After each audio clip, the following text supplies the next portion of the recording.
Don't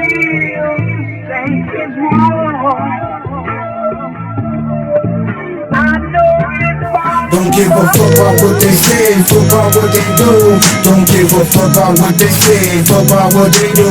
Don't give a fuck about what they say, fuck about what they do. Don't give a fuck about what they say, fuck about what they do. Yo, what's happening? We back again. It's your boy D Smith. And it's your boy AT. Representing hashtag originators, aka Orichtober, because we're gonna hit y'all with 2 of those cool ass episodes this month. And later on, we have our Halloween special for all of you funky little ghouls out there. And Word on the Street is that's AT's favorite Halloween. Oh, absolutely. Last night we did Macabre Fest. Yeah. Where kinfolk came over to the house and a bunch of friends came over and we watched some really gory movies to turn your stomach and give you nightmares. Man, listen, it was I never seen it. It was a Terrifier 2. It was. Yeah, man, but that's we're gonna save that for the Halloween episode. We're gonna get back to this episode 2, part 2 of the Hip Hop at 50. Like I said, the first episode was the opening introduction. I'm like, there's gonna be much more of these topics. We're not gonna bore it out and beat a dead horse in the head with it. But I mean, hip hop's gonna be 54 years, so on and off we're gonna come back to these topics. But and I think the thing that's so important about like our coverage of hip hop is how much it means to us. You know what I mean? Yeah. It's like someone saying, I don't know, like you ask a literary professor, how does he or she feel about Shakespeare? You know, if Shakespeare really impacted them, they can probably give you a whole goddamn a year full of how it impacted them. That's hip hop, and it impacted us. So we have just a lot of stuff we can talk about.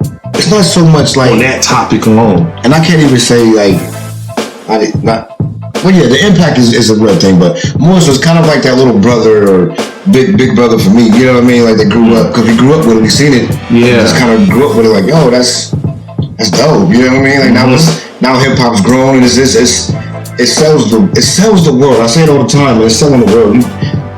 Turn your TV on, man. You'll see it, man. You'll see it. Speaking of selling the world and hip hop being what it is, let's jump into this first topic today, man. First topic of the day. We're gonna get into the favorite producers of these last 50 years, man. From the first one to the hottest one today, man. Who's some of your ones you have? I'll say like this. Can you name at least your top 3? Top 3 producers. Let's clarify something though.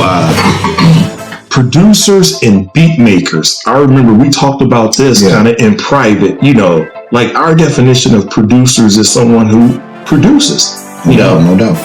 And they have that just keen ear for music, and they can put everything where it needs to go. And then you have, beat makers who their main forte is making beats. They can produce too, but their main forte is the beats. Just like producers can make beats, but their main forte is producing. So I want to say producers / beat makers, but mine would have to be Dre. Okay. Yeah, Dre. I mean, that's all you have to say. You didn't have to say Dr. Dre. I remember we used to call him Dr. Dre back in the late 80s. Doctor no more. He's a surgeon. Right. Surgeon Dre. Yeah, you don't even have to call him doctor anymore. I mean, he's a surgeon. He's been doing this shit consistently since I was 13 years old. I'm how old now? I won't go into that. But hey man, you're a grown ass man. So yeah, but I'm saying like I would have to say Dre. Then I would have to say Premier. Premier has the best of both worlds, producer and beat maker. Yeah. Beat digger, beat maker, Premier. Yeah. And for the short time this cat was around, I would have to say Dilla. Jay Dilla was ill. He wasn't around for long. I mean, he rests in peace. He's been dead for like more than 15 years now or something like that. But just that little period of time that he was around, the Uma and all that shit, Soul Craig, the stuff he was doing. He put some heat out, but right, he had some fire.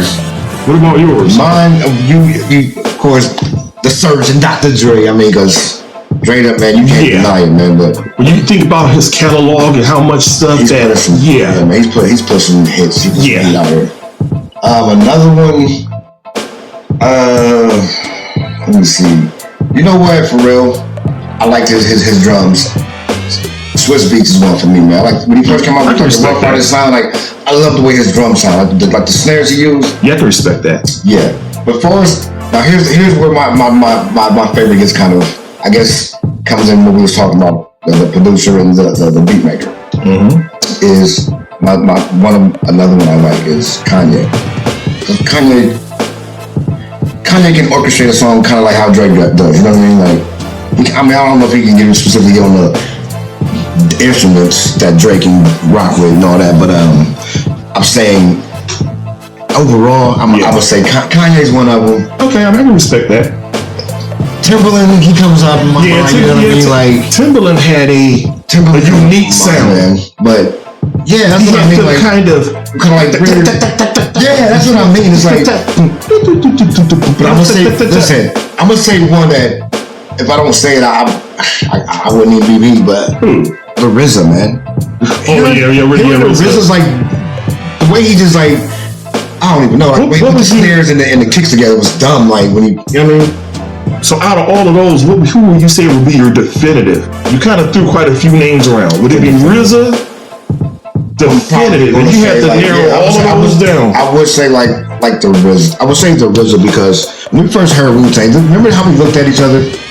Remember how we looked at, you know what I mean? Like we looked at each other like, what the hell is that? Yeah. We listened to like Bring the Ruckus like 5 times. I was right about to say Bring the Ruckus. I was right about to say Bring the Ruckus. I was right about to say that. Well, we was, man. So yeah, RZA man. And who else? The other two, definitive. I said Dr. Dre, RZA, and Kanye, man. Kanye, okay. Is your definitive three? Because people call Kanye crazy, but I still fuck with him right now. I mean, he can be something. Yeah. You know, I may not get into the person, but the artist is two different things. Man, the man's you have a person and you have artists. He's a genius with it, man. But yeah, that's my. When you think about 50 years, though, I mean, it's quite a bit. That's quite a bit of time. Yeah. There's been a lot to come and go. Excuse me. A lot of producers have come and some have gone. You know, a lot of artists in this period, man. Yeah. Like in 50 years, I guess we've lost a lot, man. Like just recently, we've lost a couple that hit hard. You know what I mean? Like hearing it was like, yo, for real. Like, you know what I mean? Like, it's like you said, like Dilla, man. Losing Dilla was like, damn, like, he could have gave us so much more. Even just like, the other day I was watching the news, they said, I guess they caught the guy that had something to do with Tupac. Yeah, I saw something about that. Even that, like, we lost, like, you know what I'm saying? Like, so much music from, like, Pac and Biggie and, you know what I mean? Like, just, like, we can never, ever get that back. You know what I mean? All we can do is listen to what they give us. Even just, like, with Guru, you know what I mean? Like, Guru right now could fall off. If he was R.I.P., if he could fall off right now to drop another Jasmine Taz album, it'd fit right now. Think about that. You know what I mean? Like, it's crazy, right? Yeah, Guru's though. I'm as good. You know what I mean? Like, but we're gonna save that topic for another episode because we're definitely going to talk about the rappers that and producers and DJs that we've lost. Like we've lost a lot. But let's go to the next topic here. Yeah, is the favorite diss track. Ooh, sheesh. Somebody gonna get mad. We talk about this right here. I still would have to say this should have been. Hold on, before you say that, this should have been one of the elephants right here. Yeah. This could have easily been one. Right. Yeah. What's? I mean, there's so many. So like, what do you want to say? Like the top. I would have to say that. Let me see. I would have to say my favorite diss track is Ice Cube's No Vaseline. Ooh, that's some heat right there. Yeah, I would have to say No Vaseline. That was some heat. Because Ice Cube went in. I mean, like... Man, he said, ooh. I mean, he went in on everybody. He went in on that whole NWA. He put the Eminem before Eminem was Eminem type. Man, and even with Jerry Heller, I believe his name was. Like, he just went in like he was making references and disses at. You know what? That's all I had to say is mine. Damn, that's cool, man. You know what? That's there, man. That's there. That's one of those like, because I mean, as crazy as it is, one of mine still is even to this day when I hear him like, God damn, he was talking this shit. Tupac, hit him up, man. That was. Hit him up was raw. he was talking like, whoa, like, brother, I almost wanted to fight Tupac. Like, bro, what you say, bro? Like, it was wrong. He was coming at him like, what the hell? But I said, another one that comes to mind, just thinking of it, is the Jay-Z Nas. Oh, that was a pretty big thing. Ethan, man, was so like, man, what? Yeah, that was a pretty big one. Yeah. That was like, what the hell, man? And you know what? Debatable. Even some people look at me crazy. I don't know. Maybe he hit the beat wrong. This is coming from an M fan. But Eminem's last beat with MGK, I thought Eminem, the song, I think the beat he picked for the song he did, I think he should have picked a better beat. Oh, okay. Because the way, I mean, don't get me wrong, like, I said, the way that MGK hit his beat, this beat was a little more like, and he hit his beat a little bit better. You know what I'm saying? I'm an Eminem fan. I was like, flow-wise, I think MGK got him. Eminem was saying some shit on his record. But, like, Eminem was talking, but I think MGK did like the flow. If you listen to the Rap Devil, man, it just, I don't know, I think MGK, his cadence was better, if you ask me. Okay. I'm gonna say that. His cadence was better. So I don't know, it's debatable. Some people say M1, some people say MGK1. It's kind of like Jay-Z and Nas beat right there. Mm-hmm. Some people say Nas one, some people say J1. It's like, I don't know, but. And it's funny because, like, if you look at, I won't, go on, expand on this for too long, but when you look at, like, the history of rap music, the battle rap diss track goes back a long way too. Roxanne Shante. Yeah, the Roxanne Wars. Yeah, you had that kind of stuff. You had a Busy Bee was going at the Treacherous 3. I mean, this is going back, y'all. This is 40 years ago. Right now, if you play this, it's one song right now you can play right now and it probably start a fight. Nas and Mobb Deep punch you right now, snuff you right now. The bridge is over. Oh, your bridge is over. They'll probably snuff you right now. Yeah. Play that song. The bridge is over. Right. That's a beat track right there. You feel me? Like, you play it to this day and somebody punch you in the face like, man, turn it off. You know what I mean? Like, that's what beat tracks should sound like. 30-something years later, it's still, you know what I mean? It still punch you in the face with it. Like, I don't like that song anymore. Absolutely. That's a good song. Even Common had the bitch in you at Ice Cube, like, you know what I mean? Like, that was crazy. The bitch in you was dope. Man, there's so many favorite diss tracks. That's just, oh my god, I can't even. Yeah, it's like as long as hip hop has been around, pretty much, you had those little rivalries. It's just when the mid '90s and stuff came around, a lot of those rivalries got fatal. Yeah. And I still, to this day, I strongly oppose that. Like, if you're gonna go against people, hey, no problem, no foul. But when you start taking it outside of the studio and people start getting shot, and it's like, it's a whole different beast. Just like the one that broke my heart was, I won't speak too long, there was a cat in Michigan named Blade Icewood.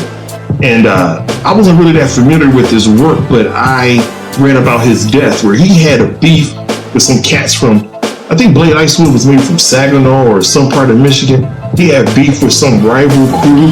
He made some songs going back and forth. Yeah. One night, the rival crew, some of their people came in and broke into Blade Icewood's house and shot him. And they left. They left him for dead. But come to find out, he survived. But unfortunately, he became, paralyzed. But Blade Icewood went back into the studio and didn't back down. He made another diss track, and he went back to them same dudes. He's pretty much said, like, y'all couldn't finish me off. What now? Y'all a bunch of pussies. If y'all really want me, here I am. And you know what happened? Niggas came out. They came out, and he was in his wheelchair being loaded into like a vehicle. Then niggas came at him and pop, pop, pop, and finished him off. That shit shouldn't. Come on now. I mean, stuff like that's out the way. Yeah, I mean, I'm laughing. If I survive a shooting, I'm done with the beef. I'm like, yo, I'm lucky to be alive. And I only laugh because I'm like this, man. Like, word. Hard head bringing so fast for one, but more so was like, I laugh like this. Like, I think as a rapper, I kind of think the same way. Like, man, if I'm putting myself in that situation, knowing that I'm putting myself in a contact type situation, and you've already touched me. At this point, if I come back with it, I'm expecting that. Yes, absolutely. That's what I guess on the gangster and gentleman side of it, it's like the gangster's like, man, you know what? Come hit me, but But the gentleman is like, man, what we doing right now, man? What we doing right now? And the gentleman side of it is like, okay, you may be a gangster, but you have family and friends and people who love you. And like, yeah, man. Like Kendrick Lamar had a song called Pride. Like, you know, that pride gets in the way. People act like, well, you know, you dissed me. I can't let that go. Is it really worth you being dead and us not having you? That's the thing. You have to kind of look at that. Like, that's your parents. They have to live with that hole in their heart the rest of their lives because you wanted to be on some pride. Hey, man, come back and kill me, motherfucker. Here's our conundrum also with that, though, in sorts. Because at the end of the day, what it boils down to, just on the basis of hip hop in itself, that's what makes it a contact sport, because it's from the first time you heard a rapper, it was, I'm better than you, I'm better than you, I'm better than you, you know what I mean? So it comes to where, are we going to keep it right there in that arena, or are we going to take it outside this arena? Yeah, that's where it gets. It's kind of like boxing, like, yes, yeah. We're going to punch each other in the face outside this ring. When we get outside, whether I like you or not, we can go this other way. Now, if you put your hands on me outside, then it's different. It's different, right? We took it from boxing to like WWF type. Yeah, and it also gets me about the diss track is this. Say me and you were beefing, right? You know, AT versus D Smith, and our boys get into it. You know, like my boys assault you. Yeah. That's when shit starts going to an elevated level. Like, it shouldn't even have to be about. That's what happens sometimes. People's boys be like, man, fuck that. He said something about D Smith. Let's go get him. Yeah. You know, something. Because it's like it's that need to like show and prove. You know what I mean? Right. Like, we can't let stuff slide. Yeah. Like why are you here? Basically, because at the end of the day, you have to go like this. Said rapper makes so much money. He got billions, well, not billions, but a couple of million, a couple of thousand, whatever he's making. He got some dollars in his pocket. He got people around who want a piece of whatever he got, right? So someone wants to prove their worth. Now, me, say AT, you're a rap star. Well, me and you, because we'll do a couple songs. Well, now you put me in a couple songs. Now I'm eating. Now I got a reason to be here. But someone that's want to be cool with me wants to prove that he's cool with you and down for you. So now anything. Well, somebody looked at AT, I'm gonna go get him in. You ain't got, nah, come here, man. Chill out. Let's go over here and it's just right. Chill out, bro. You tripping. But instead of, like you said, that's where the pride thing comes in the way, where said artist is feeling away, like, well, you know what I mean? I gotta represent for it. Whatever reason, I gotta represent for it. Yeah, this faction here. It's like really that serious. And I feel it, because sometimes you might be in your head, or just might be feeling away, or you just might not like that person who said X, Y, Z. But it comes to that. Like, if I make this move, I heard Method Man say this. He said every rapper feeds, like, I think he said DMX. I think Method Man said DMX said it, but I heard Method Man say it. But he said basically every rapper feeds about 10 families. I mean, I can see that. It makes a lot of sense, right? So that one rapper messed up, you didn't took food out of 10. Right. Damn, that's crazy. You know what I mean? And how much good are you behind bars of prison? I mean, right. Just like how much good are you in the graveyard? I mean, it's we have to look at that stuff like that. Right? Like I said earlier, part of my immediate laughter, that wasn't even on some clowns. It was just the gangster gentleman switched over. Like, I've been in situations where it's like, we can do some thug stuff, or we can keep it where it's at. I'm still here to talk about the story because basically the other side was like, let's keep it where it's at. Because you mean more to people. You mean more to a lot of us than just that street thug shit. Like, what good are you in the ground? You know, or in an urn somewhere. You know what I mean? Like, let's be real about it. Like, that's definitely for a whole nother subject, right? A whole nother topic we're gonna get to later on in next few episodes, though. But yeah. Let's skip this next episode. My bad. I'm just introduce this topic. I'm sorry, I'm skipping ahead to the episode. This next topic, though, we're gonna talk about the DJs, man. Right. And, like, you feel like it's a lost art form, like, and when I say that, I mean like. Not because I see on the internet like Snoop, Shaq, a couple other people like do like the little like the EDM, they throw little parties. Basically, they spinning music, the little house music type. Basically, we gonna show our age, but back in our day, it was basically comparatively, it was kind of like the Percolator, those type parties, like rave parties. Yeah. Okay, so when I say like a lost art, I mean like these days, you don't really see DJs like mixing and blending and scratching and Yeah, you don't really. you know what I mean? Like that's the art form. I'm saying that's a lost thing. You know what I mean? Like I don't see. Now it's like when you go to a concert and said artist is on stage and him DJ so and so. DJ might hit a couple times. You know what I mean? But he ain't doing like DJ Scratch was at an EPMD House Effects concert. And what about like the whole, the DJs doing the whole like call and response kind of thing? Do you even get that anymore? That's what I'm saying. Like, yeah, This side over here, put your hands in the air. When I go jump, jump, jump, jump, move like you just don't care. This side over here, if you know that you're alive, so and you're happy to be alive. Go jump, jump, jump, jump. That, like that kind of thing. And there's that's what I'm saying. That's there's that interaction, because that's what the DJ was. The DJ was the hype man. He was kind of like gets the crowd into it, and I guess and then the MC just comes and just spreads all the toppings, but the DJ was, I guess in the way the comparatively say, like how does the moon outshine the sun? You know what I mean? Like the DJ is the sun. Like without the DJ, you wouldn't be a rapper right now. Because the DJ was that driving. You was just a person telling stories over the line. Yes. And then back in the day, you even had DJs' names were part of the group. Yeah, in the front. Yeah, it was Eric B and Rakim. Yeah, man. They DJ Jazzy Jeff and the Fresh Prince. Yeah, man. Your DJ was so I think it's a lost. I think it's a lost art form. Yeah. Definitely, like it's not like it's like I said. I mean, and no shade. I don't know why. I don't know. I mean, yeah. I'm saying like no shade thrown at anybody who does like I said the EDM type house. Yeah. There's no shade thrown. Just like no shade with the digital DJs. You do have digital. That's if that's your thing. That's your thing. But no shade. That's just like I'm saying. Like we kind of missed the whole turntable. Like with the records, you got a couple of the crates. You could throw some tables up and let's scratch some records up. Like even if it is digital. You still don't have them DJs doing that, like mixing. Yeah, that stuff is crazy. That was like you don't have a Funk Flex and a Kid Capri no more. You know what I mean? I mean they don't do those DJs anymore. You know what I mean? So it was like, that was such a big part of the sound of hip hop. That was just the Herc. DJ Cool Herc. Yeah, Cool DJ Herc. They call him kind of two different things sometimes. But he was a DJ. Godfather right there. Yeah, he was a DJ. Definitely Godfather right there. Yeah. And then it was the sound first. And then the rappers came on. They said the rappers were just kind of like the icing on the cake. They were the ones, but it was that DJ. And then the rapper, remember DJ breakdowns? Remember after you say me and you rhyme, I'm DJ or whatever. Like after you get done saying your little bit, I go to the yeah, man. And then you come back, and then Grandmaster Flash and the Furious 5. That's another one. Melly Mel would stop, and then Flash would.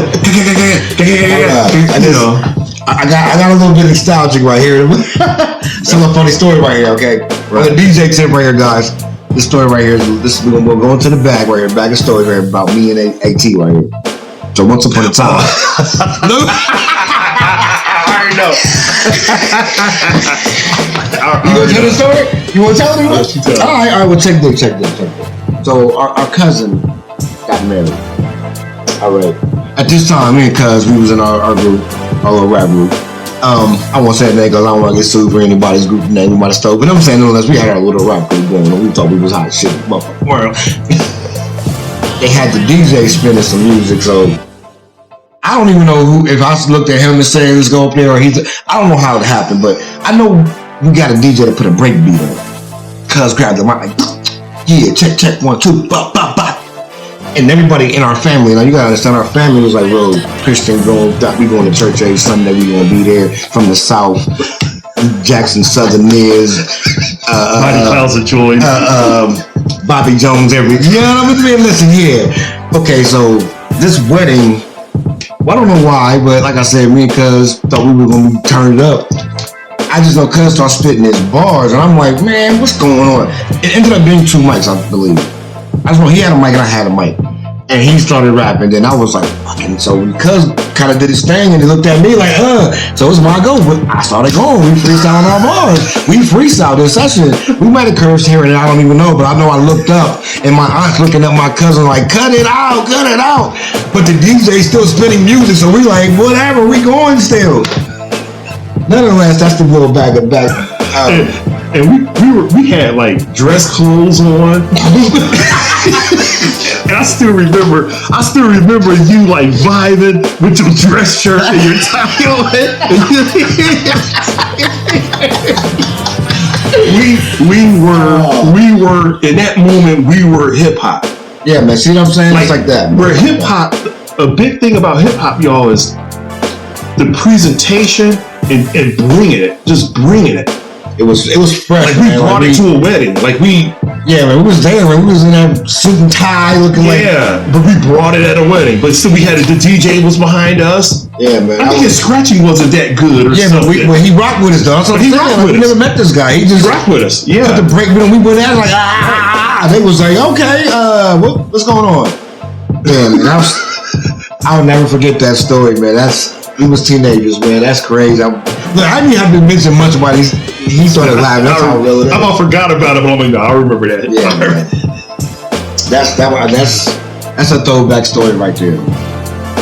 Yeah. Okay. So the next one, next topic we're going to is: do you know the 4 elements of it? Do you know the 4 elements of hip hop? I don't know what the drink guy. Sorry. Okay. Cuz over here taking a sip of something. Okay. But it's gotta be the 4 elements, y'all. You gonna tell them what it is? Breaking.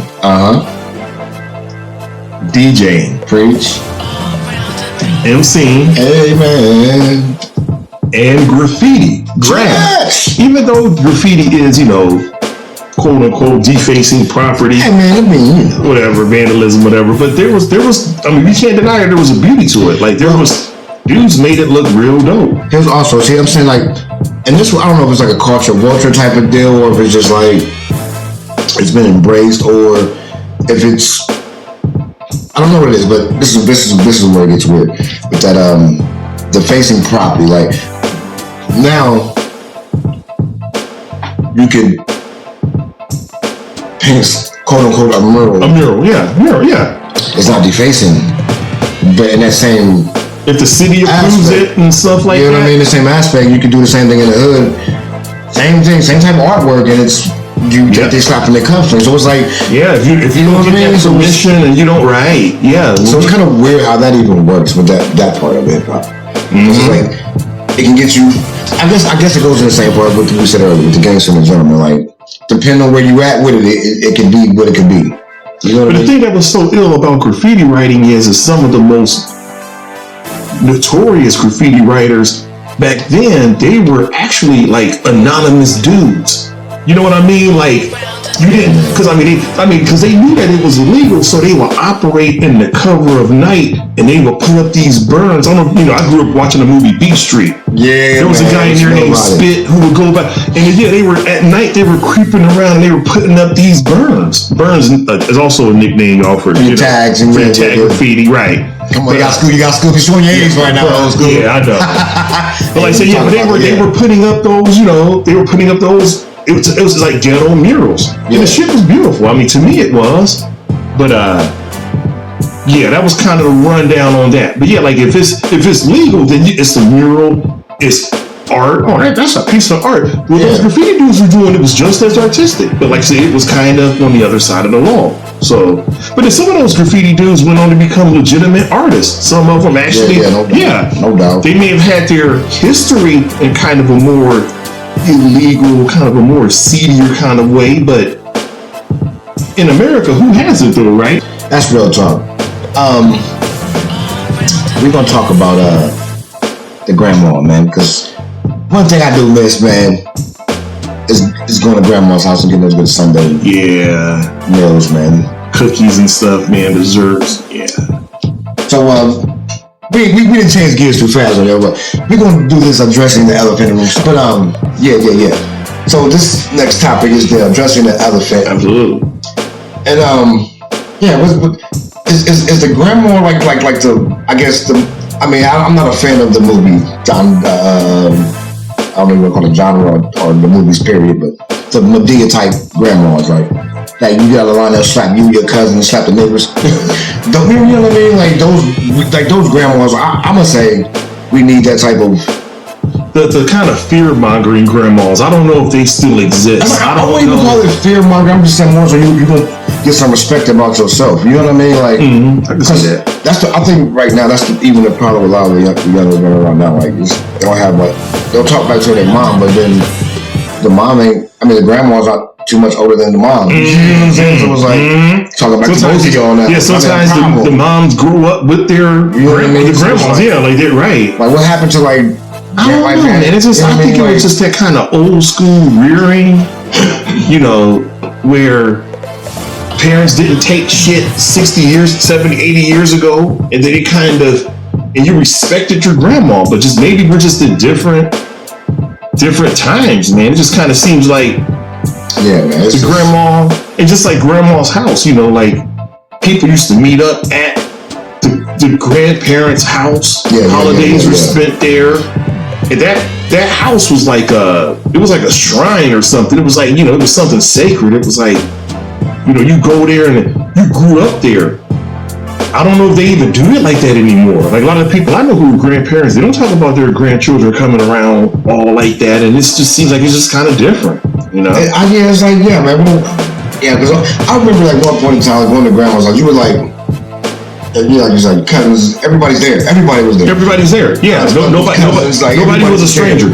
Like you had the whole, almost to the point where like when you left grandma's house, like your homies in the hood or you went to school, it kind of was like, you know what I mean? Kind of like, I'm sorry, man, I ain't seen you in a couple days, bro. What you mean? We was talking about last week? Yeah, all we can move my cousins right here, bro. Yeah, it's just, you know what I mean? It's like even just like the meals, like the foods. You know what I mean? Like, something with so much of it.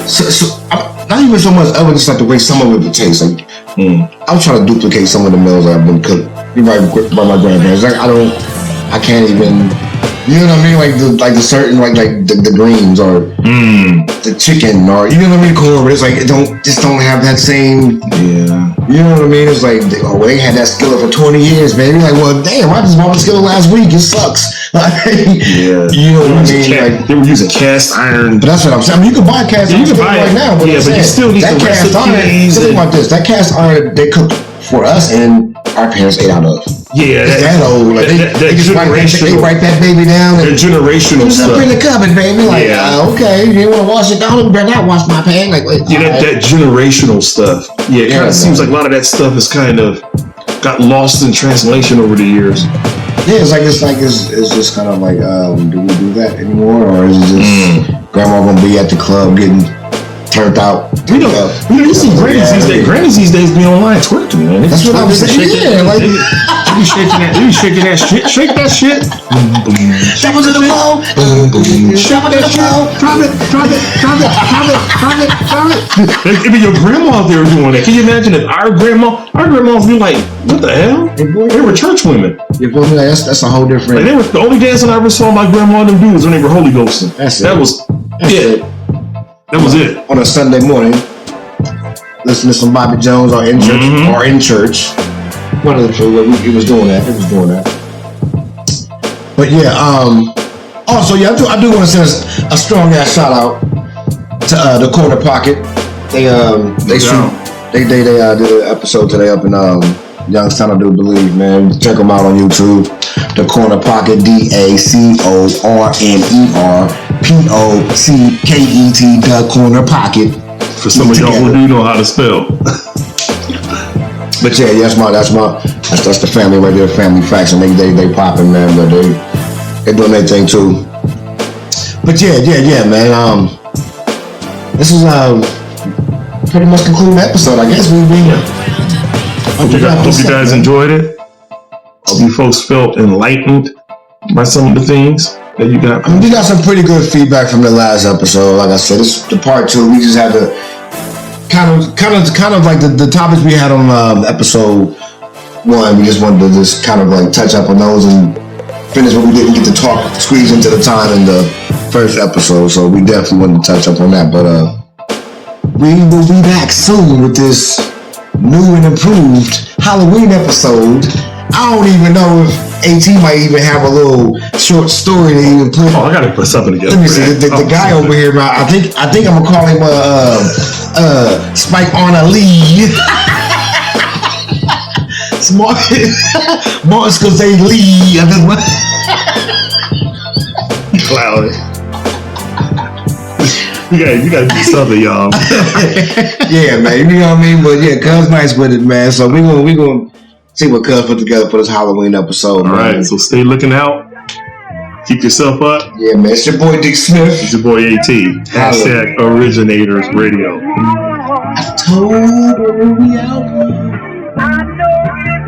Don't give a fuck about what they say, fuck about what they do. Don't give a fuck about what they say, fuck about what they do.